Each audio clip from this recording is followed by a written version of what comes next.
Hello, CFI Greg Orr here. Hey, we got our special guest today is Mr. Randy Cornell, VP of Maintenance. Hey, Randy. Glad to be here. Hey, so we are going to talk all things trucking and maintenance today, right? Yeah, absolutely. So we got a lot of things as we're going through the purchase of new equipment again this year. Let's refresh everybody. How many tractors and trailers do we have spec to be able to come in this year? Yeah, so for this year, we're going to buy 300 new trucks and we're going to buy 700 new trailers. Okay. Why are we going 300 this year?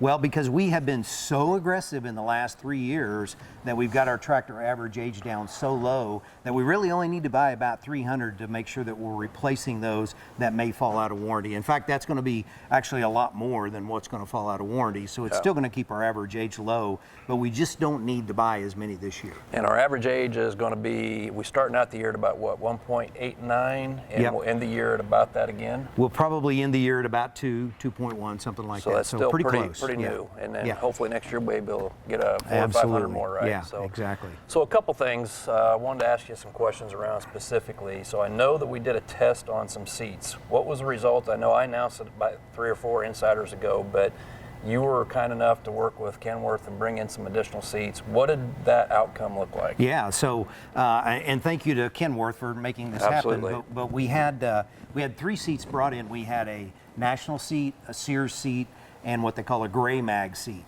The National seat is the seat that we've been getting in the trucks. And the gray mag seat is actually what they call the pack car seat. It's a pack car branded seat. And then Sears is just another branded seat that we have had in the years past. So we brought those in, we built a pedestal, we put air to it so the drivers could sit in them and try them. And then we let the drivers vote on which seat that they liked the best. And gray mag was the #1 choice. National, which is what we're using today, was #2, and then Sears was #3. So this year's truck order, we are going to go with the gray mag seat because that's what the drivers chose. And what about the existing drivers that have got new trucks this year or last year? What's going to happen with those seats? Yeah, so those seats are going to remain the same. We're not going to be changing those out for the drivers that got new trucks, you know, from this point back. We're not going to replace any of those. But as we move forward, we'll go with the gray mag seats and see how those work out for us. Okay. So on trucks this year with the 300 new trucks, what are we doing different this year with the specs? Anything different than we did last year?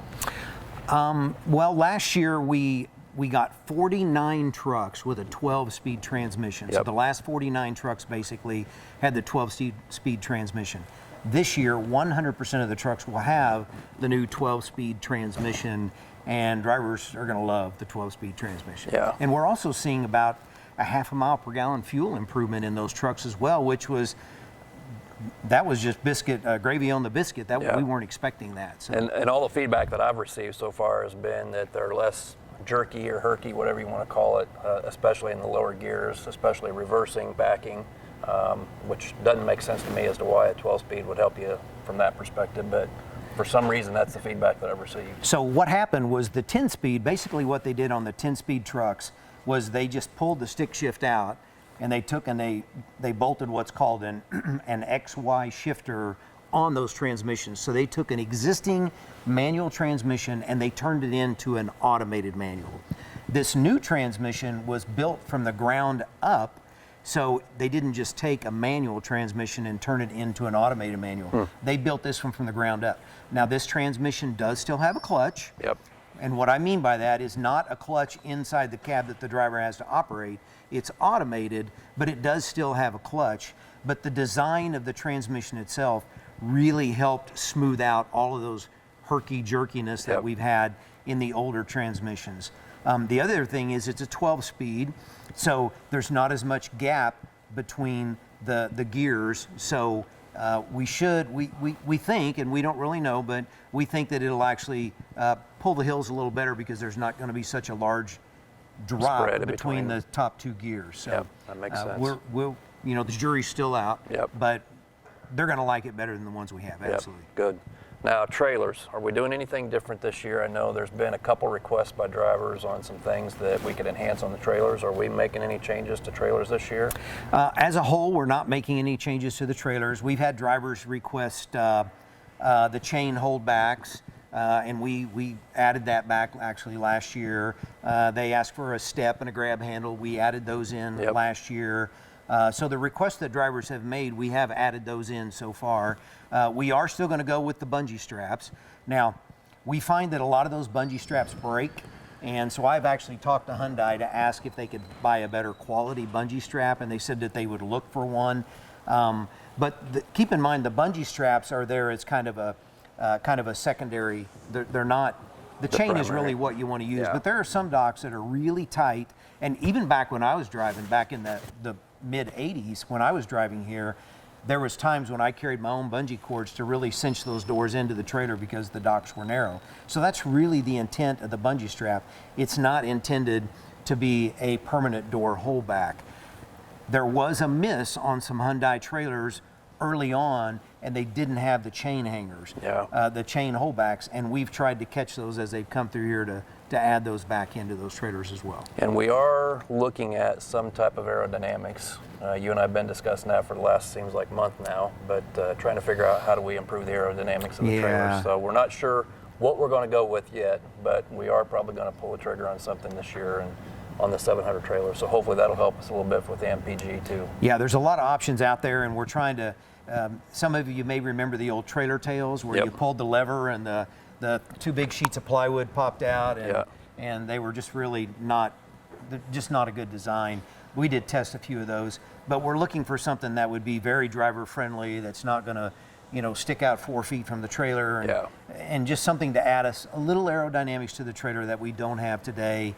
And so we're looking at lots of different options. So one last thing on equipment.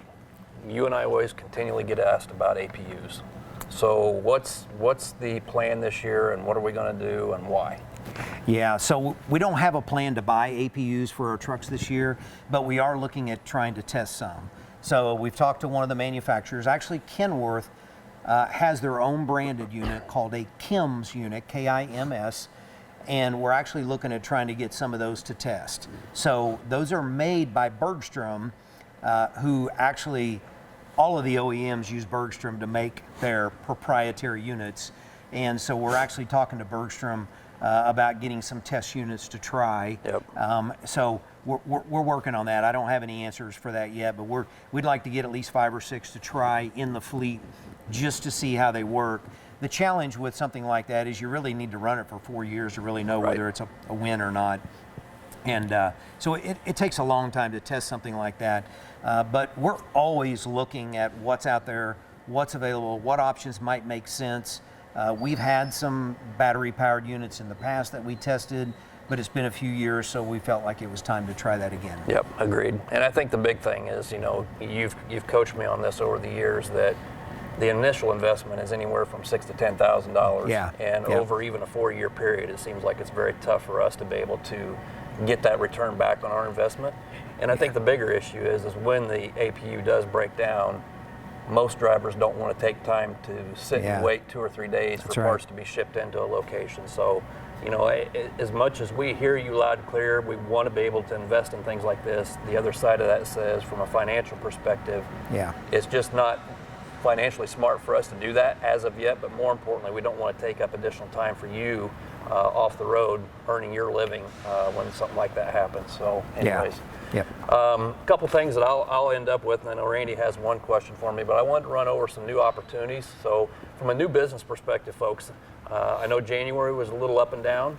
What I'll tell you is February is starting off a little bit better, and we're fully expecting March to be pretty solid. So a couple things that I want to share. Here's some new business wins for you. Bear Paints, which is Hazmat, we were awarded 287 loads that will start in March. DHL, which is Carrier Air Conditioners, is another 1,535 loads per year. The Home Depot, we have both a cluster bid and their spring award, which just came out, and we're going to end up getting awarded about 6,500 additional loads starting March. And then John Deere Ag, which is one of our newer customers that we've been able to penetrate, We just got awarded 866 loads, and we've got a couple other new ones that just came in today that I didn't have a chance to write down. But we've got some really good opportunities coming in the pipeline. I think that's pretty exciting for everybody. So. Yeah. So I have a question there. Yeah. So you mentioned one of them was hazmat loads. Yes. So don't our drivers get paid more to haul a placarded load? Yes, they do. So if we're getting more of this freight, it might be good for the drivers that don't have their hazmat endorsement to maybe consider getting that, because this will be more opportunities for them to earn extra pay for placarded loads. We have done a study over time, and we know that for a fact that our professional drivers that have their hazmat endorsement earn an additional 3 to 8% more in their paycheck than what our drivers do that do not. Wow. And now that doesn't sound like a lot of money, but when you add that up over a lifetime or a career, with a lot of our drivers being here lifetimers, that's a big number. So I would highly encourage you to go get that hazmat endorsement. And it could be the difference in setting and moving, because if there's only a hazmat load there, bingo. So it could get you up and running as well. Absolutely. Yeah. Absolutely. So while I've got the stage here, I can ask some questions. So we had an exciting week last week. And you had a really exciting week last week. Yeah. And it sounds like that you were like hobnobbing and rubbing elbows with all the people on Wall Street. Tell us what happened. Yeah, I'm now a movie star. If you haven't figured that out, with all the camera action that I get today, I'm now a movie star. The new Die Hard right here. Yeah, exactly. Right here. No, it was a great week. I had the opportunity to spend quite a bit of time up in New York with our CEO of the company and talking to a lot of investors. And really, if you think about it, folks, the big thing is this. We're already publicly traded on the Canadian Stock Exchange. The reason that we're looking to go public on the U.S. Stock Exchange is because typically we own so much of the market in Canada today that most of our investors really don't even look at us as anything special, because we control a lot of the marketplace in Canada. Yep. So 40% of our investors today in Canada are just like everybody here. You know, there's a lot of volatility when people hear that there's something going on in the industry or the economy.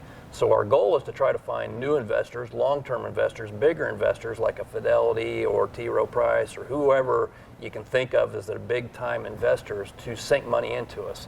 We offered up about 6 million shares, which is really decimal dust. It's not that we need the money. We have a very strong cash flow from a business perspective. It's more of getting our name out there in the U.S. marketplace for the analysts who really cover the trucking segment to give us the publicity that we need. And here's the kicker. I learned so much last week, it was crazy, but we are evaluated at 10 times our earnings today in Canada. Well, if you look at our competitors today, most of our trucking competitors are around 15 to maybe 20 times, and those that have a portfolio similar to us, it's 20 to 25 times. So if you just do basic math, and this is not something I want anybody to take gospel on, but that basically means that if you look at our stock price today, it's probably worth double what we're actually getting today. So, you know, our hope is that we're going to continue to have a very solid year, not only at TFI, but specifically at the U.S. truckload sector, CFI and Transport America, because we're the biggest entities, right? That's right. And we drive a lot of what happens in TFI's stock price. So if we perform well, I feel very confident that our stock price will continue to increase. And I know there's been some questions specific around, you know, well, are we going to get a discounted rate, or are we going to be able to purchase? So here's what I would tell you. I don't think that TFI is going to be able to provide anything from a discount perspective. However, I do know that they're looking hard at trying to find a way to do some type of payroll deduct to where you can purchase stock through your own paycheck every week. More to come on that as I get insight. I'll share that with everybody, but at this point, that's kind of where we're at. So it was a fantastic week. Couldn't be more proud.